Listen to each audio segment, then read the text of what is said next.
There's one little thing that you can do to your end presentation that will make a massive difference in your results, and that is balancing your baits. Now obviously carp are ridiculously good at sucking and blowing stuff out, but the lighter something is, the harder that's going to be to deal with. So whatever you can do to make your baits that little bit more balanced, a little bit lighter, to shoot up in their mouth is well worth doing. Korda produced one of these little bait drills. As you can see, this one's been kicking around in the mud at Snake Pit for quite a while. But the great thing about these ones over all the other ones I've used in the past is they make a really nice, neat little hole. So if you just gently drill out about 2/3 of that, obviously you can take it out and check how deep your hole is. That one needs a bit more. Don't push too hard. The drill does the job for you. Now they also produce these 6mm cork plugs, available in an 8 or a 6mm. I find the 6mm suits me for most of my fishing because I generally don't use bigger baits that often. So if this was me, I'd be trimming it off nice and tight there. But I know a lot of the Korda boys like a little bit sticking out. I think that gives you a little bit extra buoyancy. Obviously the more cork, the more buoyancy there is there. But as I say, I prefer trimming mine flush, just a little bit neater. Now another thing, you quite often see people topping their boilies with a bit of corn. Now obviously the corn is buoyant, but it won't actually give the hook bait any buoyancy, if you like. It might, if you're lucky, just sit it upright, so the corn's sitting on top. So here's a little edge for you. If you're to actually cork them up first, you've got a really slow sinking balanced bait there already. If you then add your bit of rubber corn, you've got a really, really nicely balanced bait, and as well as that, you've got your little coloured topper just tipping it off there. So I'll pop this on this KD setup here. Main key with balanced baits is to check them in the edge. It's not hard, tiny little bit of effort, and you can see exactly how that's sitting. So as I say, I've got 2/3 of that is cork, and then a little buoyant corn stopper on there. Let's have a little look at that, how that looks in the edge.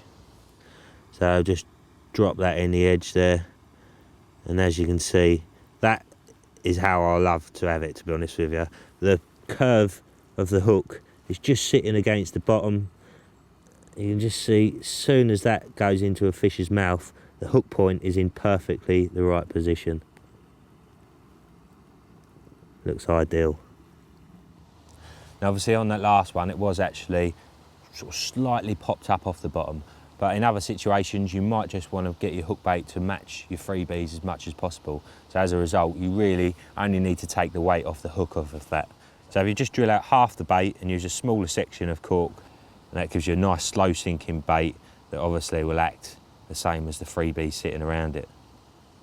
Another bait that these drills are perfect for is tiger nuts. Now tiger nuts are banned on a lot of waters these days. However, if they're not banned, they are well worth giving a go. They can be a serious edge, and you don't need a lot of them either.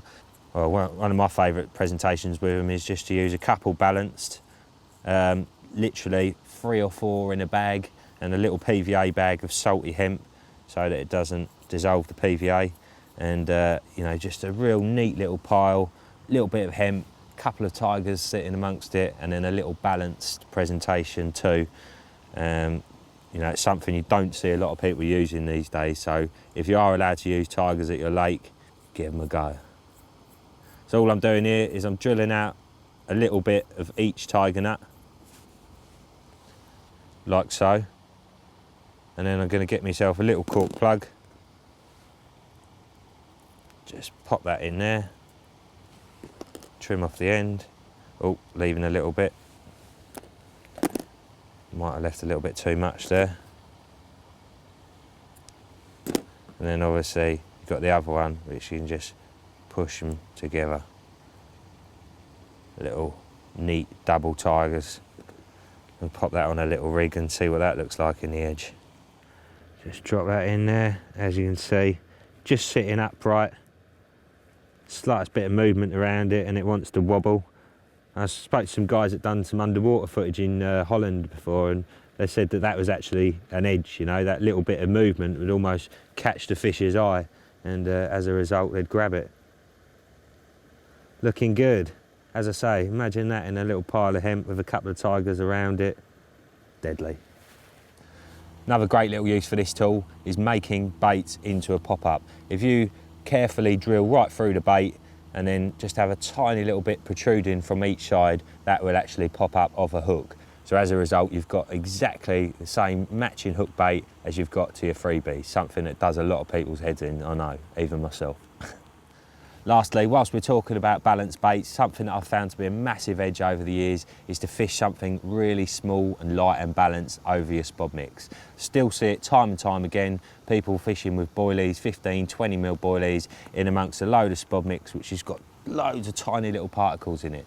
Now obviously the smaller and lighter your hook bait is, the easier it's going to go up when them carp are hovering around it. So if you've got a 20 mil boilie and you're fishing over loads of hemp, it's not the one.